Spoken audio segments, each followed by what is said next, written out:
Okay, hello children of class 10. This is the second video regarding the nationalism in Europe. In the first phase, we have already learned what the painter Frederick Soria, he has already depicted the painting regarding the different countries marching towards the Statue of Liberty. Then after that, we have already learned about the French Revolution. Then after French Revolution, we already learned about the Napoleonic Code of Conduct. So today we are going to move towards the second video. Second video is what? That Germany, Italy and Switzerland, they were divided into kingdom, duchies and cantons whose rulers had their own autonomous territories. Okay. Eastern and Central Europe, they were under the autocratic monarchies within the territories of which lived a diverse people. Diverse means what? Different. Different religion, customs, rituals, languages, but they did not see themselves as sharing a collective identity. So they even speak different languages and they belong to a different ethnic groups. Now here you can find it out, the Habsburg Empire that ruled over Austria-Hungary, they were the patchwork of many different regions and the people. It included the Alpine regions, the Tyrol, Austria and Sudetenland, as well as Bohemia, where the aristocracy was predominantly German speaking. It also included the Italian speaking provinces of Lombardy and Venetia. In Hungary, half of the population spoke Magyar language, while the other half they speak different dialects. Clear? Now in Galicia, we can see the aristocracy spoke Polish language, Polish. Beside this, three dominant groups were also living. They were the Bohemians and Slavics to the north, Slovens and Carnolia, Croatia to the south, and Romans to the east in the Transylvania. Okay. Now after that, what we can see here, that a new middle class society has emerged. They are the landed aristocracy, okay, both politically as well as socially in the continent. The members of this class, they were united by the common way of life. They owned estate in the countryside, they have their own townhouses, they speak French languages for the purpose of diplomacy as well as in the high society. Their families were connected by the ties of the marriage. These powerful aristocracy, numerically they are very small in group. But these powerful aristocracy, they have the majority of populations. They are made up of the farmers, of the peasant. Now to the west, you will find out the bulk of the land, which was found by the tenants people, by the small owners, while in the eastern and central Europe, you will find out the pattern of the land holding, which was characterized by the estate. Okay. Now, industrializations also began in England in the second half of the 18th century. Then you can find it out, new social group came into effect. Being a working class population and the middle class made up of what you can find out here, industrialist, businessmen as well as a professional. Clear?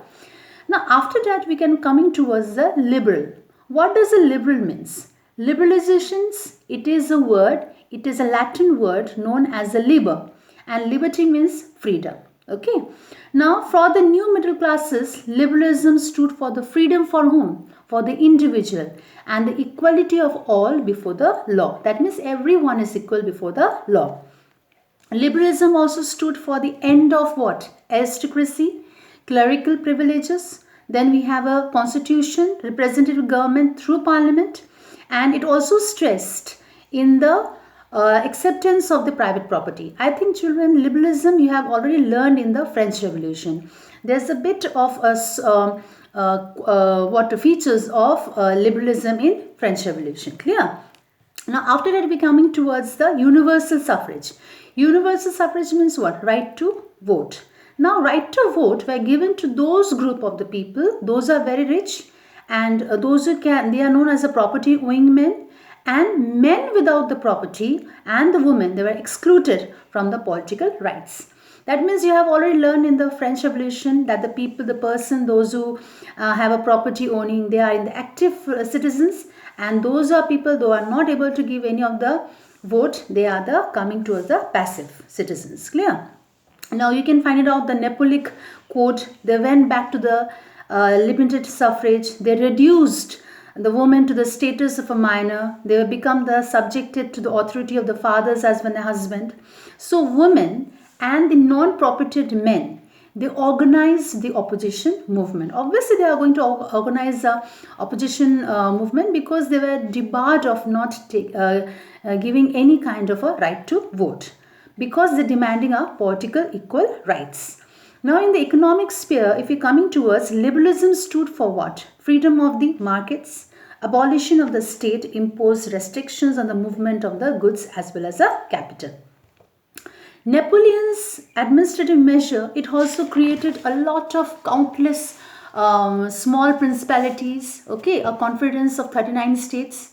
Each of them possess their different currencies, their different measures and the weight, okay. Now, duties were also been levied according to the weight and measurement, and each region, they have their own system of weight and measurement.